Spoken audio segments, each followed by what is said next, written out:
We're going to go live now to Mayor-elect Olivia Chow. Let's listen in.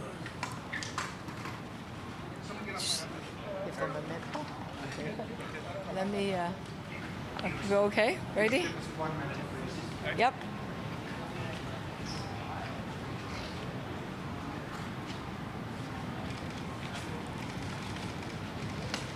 Yes. 1 minute. Is everyone ready? Is everyone ready? Yeah. I take direction well, no? Square up to the cameras. Pardon? Square up to the perfect. Got your arms right in the shot. Okay, is everyone ready? Yep. Cool. What's first? Hey, good afternoon. I'm excited to be able to come here at City Hall, ready for work. I'm honored and very grateful to have this opportunity to do so. You asked what's first? Well, I am going to meet with top city staff and the city manager. I will be getting a briefing. But before that, I'm meeting with the deputy mayor to ensure there's a smooth transition, to learn from her, to hear about what's facing the city from her perspective, and of course, maybe pick up a badge so I could get inside. Mayor Chow, are you going to be meeting with councillors soon? Because you're going to have to convince a lot of them to go along with you on things they might, at the moment, not want to do. Yes, I absolutely am looking forward to the opportunity to meet with different councillors and meet with all the top staff. And I want to start early because there are a lot that needs to be done. Traditionally, a mayor just getting elected normally take 5 to 6 weeks to come in and do the inauguration. I didn't want to wait so long. I'm making it 2 weeks, so the inauguration would be on July 12th, and I want to get started immediately to make life more affordable for the wonderful people of Toronto. You mentioned the deputy mayor. You're talking about meeting with department heads. As a strong mayor, you have the power to fire and hire department heads. Is there going to be a shakeup? I'm here to learn from the department head and to find out from them, from their perspective, what are their goals, what kind of targets they're setting for the city, what would they like to accomplish in the short term and long term, and what their expectation is, the kind of leadership they want from the mayor's office. So I want to listen first and then also listen to the councillors. My priority has been very clear. I talked about making life more affordable and caring City Hall, a City Hall that's more caring and a safe city. And I also want to open up City Hall and invite different, whether you are business, big, small, or labor, or residents groups, or nonprofit, civil society, and also former candidates. I want us to work together. So one of my first tasks is to listen and to learn, and then look for ways we could work together to achieve our common goals. Olivia, have you given any thought to who your deputy mayor will be? Collaboration.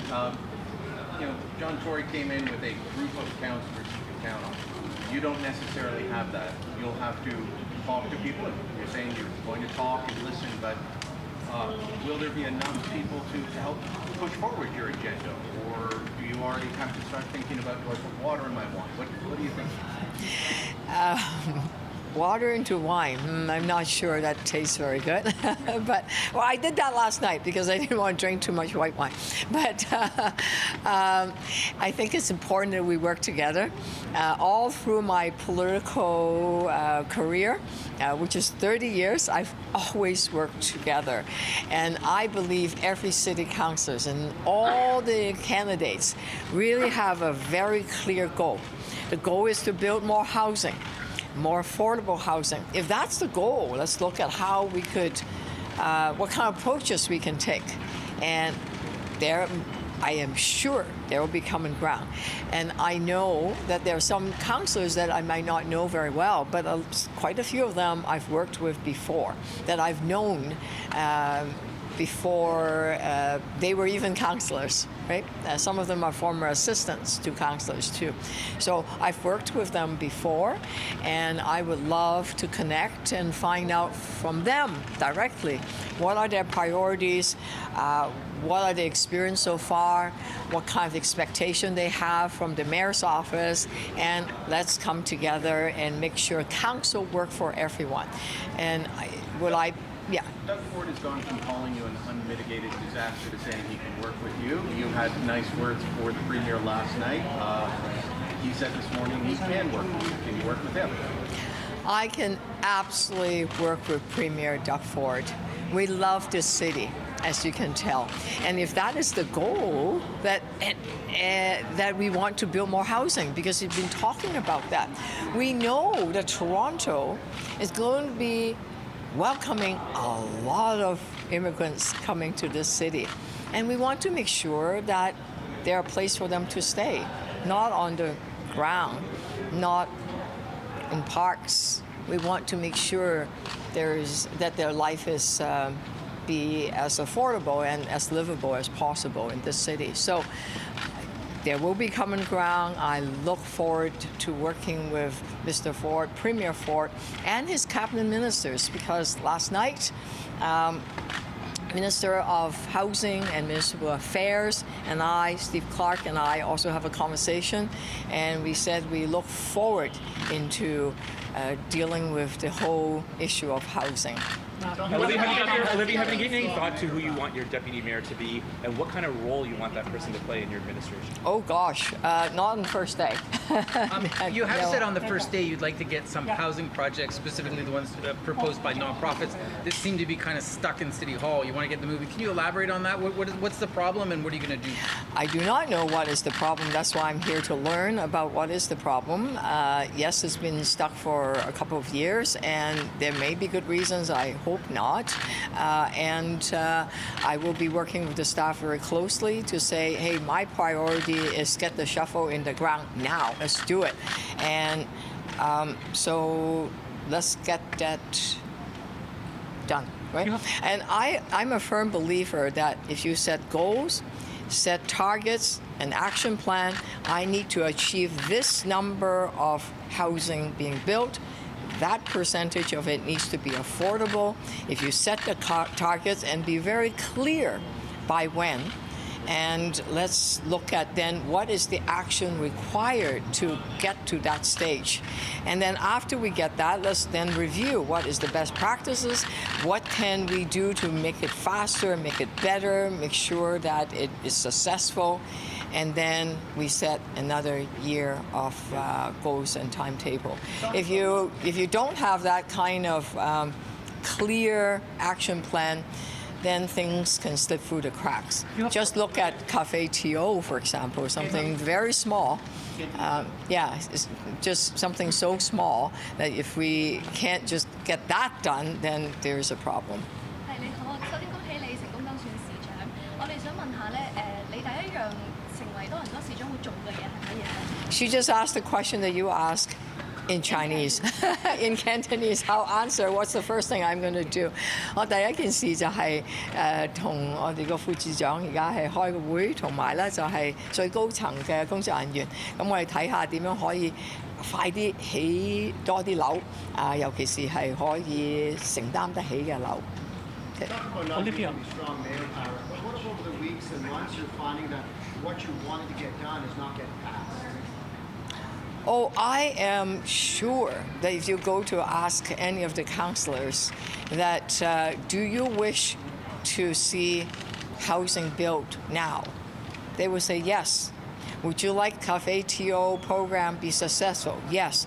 Would you like to see the community centers and parks serve people better? They will say yes. Well, how can we improve the service of City Hall? What can the mayor's office do to support that goal? And once we set that, then we'll move forward together. I am convinced that is the goal of all the councillors. But Olivia, there are many other things that are not as popular. You talked about tearing down the eastern portion of the Gardiner. Would you use the strong mayor powers to influence them, or how soon would you like to see, have those meetings with the city to start talking with the Gardiner? Well, the Gardiner is coming down anyway, whether I'm the mayor or not. You're talking about less than 1 kilometer of the Gardiner. Since it's coming down, it is going to be on the ground. Do you rebuild it and do it as a leveled up and block the waterfront? Is that a priority and spend $500 million doing it? Do we not want to save some money to make sure some of the money can be used in fixing TDC, fixing potholes, any number of things?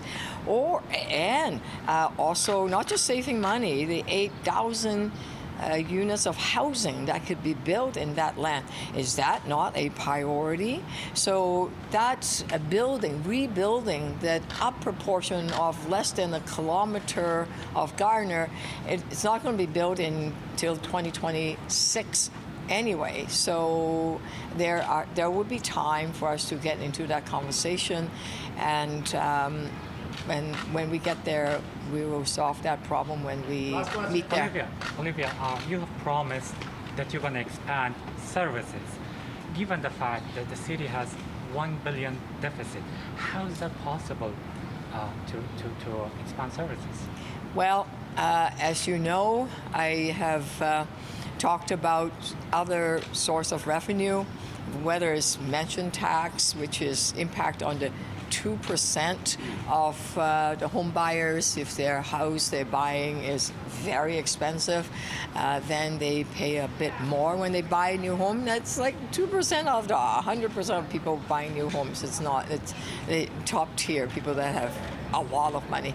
And the second piece is the vacancy tax. And if land speculators want to come and buy off the building, evict everybody, leave it empty, you know what? They should pay a bit more on the vacancy tax, and that would generate $43 million, about 1% of taxes. We don't really have to get to that place until next year in terms of talking about what kind of taxes we have. The budget deficit that is in front of City Hall in City Council is very serious. It's Mr. Tory the former mayor, left the city with 7% tax increase and still $1.5 billion of deficit. How am I going to deal with it? I will have to talk to the senior staff, talk to other councillors, and see if we could persuade the federal and the provincial government to partner with us. Because at the end of the day, a healthy and livable city of Toronto means a strong Canada, and a strong Ontario. So we'll figure that piece out. But do remember that $1.5 billion is where that deficit, it came from the previous administration. On top of it, that 7% tax increase that just been applied in the last 2 or 3 months did not come from Olivia Chow. Just becoming a mayor. It's been the previous administration. Mayor-elect, are you thinking twice about your promise not to use the strong mayor powers? I believe in democracy. The place where my mom and dad came from, Hong Kong, there are democracy warriors, or whether they're former legislators, lawyers, priests, are all in jail because they want a right to vote for who they want, and democracy, which is 50% plus one. So I do not want to violate the principle of democracy, and because that is pretty sacred. Olivia, you weren't born in Canada. Anna Bailao wasn't born in Canada. Mark Saunders wasn't born in Canada. Top 3 candidates yesterday, all immigrants. What do you think it says about Toronto? Also a very diverse group of candidates. What do you think that says? I think the signal is the city government wants to have a government that represents and reflect the population it's serving. It's important to reflect who we are representing. It's also saying to every Torontonians, doesn't matter where you came from, what is your skin color, faith, doesn't matter who you are, if you have the passion and ideas to contribute to the city, please, the door's open. Come, you have that power to do so. And that's a Toronto dream, is the hope that every immigrant or every resident, no matter where you're from, you could be, I don't know how many generations of people from Ireland in the turn of century. This city welcomed, it's called City of York, welcomed 50,000 Irish immigrants, well, refugees, into this place when we only had 30,000 residents here in the City of York at the turn of century. And look at the Toronto it is now. So Toronto has been built by as people, successive waves of refugees and immigrants to this country. After saying that, Indigenous people have been here for a long, long time, way before any of one arrived. We need to work harder in the reconciliation and share power with them. So that's one thing I would also honor. Olivia, you spent the better Sorry part... about a longer answer, but can't help it. Olivia, you've spent the better part of the last decade training the next generation of organizers through the Institute for Change Leaders. So campaigns are all about organizing. Being as specific as you can you reflect on how this new generation of leaders that you trained helped you to secure you the win through organizing? I'm not sure they win. The win is about just the people I train. What is organizing is bringing people together, building strong relationship with each other. Look at what we have in common. And that strong relationship is really what power is all about. And once you have that, whether you want a crossing guard and in your neighborhood so your kids are safer with a crosswalk, or whether you want a traffic light, or you want TTC buses to come more often. All of that is about organizing your neighbors, your communities, to make sure that City Hall hear from you. And/or Queen's Park or the federal government. So I want to give that kind of power to people of Toronto so that they can feel, hey, City Hall is now open. We do have a say, not just election period. It's all about solving problems together. So that's what political organizing is all about. Do you see yourself as an organizer on council, trying to get votes, or did you see that you have a bigger stick because you were just elected as mayor? It's, well, power comes from many different ways. Yes, as a mayor, as a new mayor, I do have some say, and I do have an office, I have staff. But I also see myself as their colleagues. And so we will work together that way. Okay, thank you. En français? My French is not very good, even though I understand some. Do you want me to do one last question? Sure. Yeah. You promised that you're going to block the transfer of city lands for Ontario Place. Ontario Place. Okay. Ontario Place, that's where I bring my grandkids to skip rocks, watch sunsets, and I would love to keep it public. And yes, the city have series of land and some in the water also belongs to the city, and that whole matter has been deferred away. We're keeping it, and we'll talk to Premier Ford and Infrastructure Ontario to see what would be the future. I certainly believe that Ontario Place should be kept public and have a beautiful park where people can come and enjoy the waterfront. Thank you so much. I'm going to go in and meet with Deputy Mayor. And we've just been listening live to Mayor-elect Olivia Chow talking to reporters about a number of different issues facing Toronto. She says one of her first priorities is going to be about making life more affordable, and she will be sitting down and listening and learning from other levels of government to do that.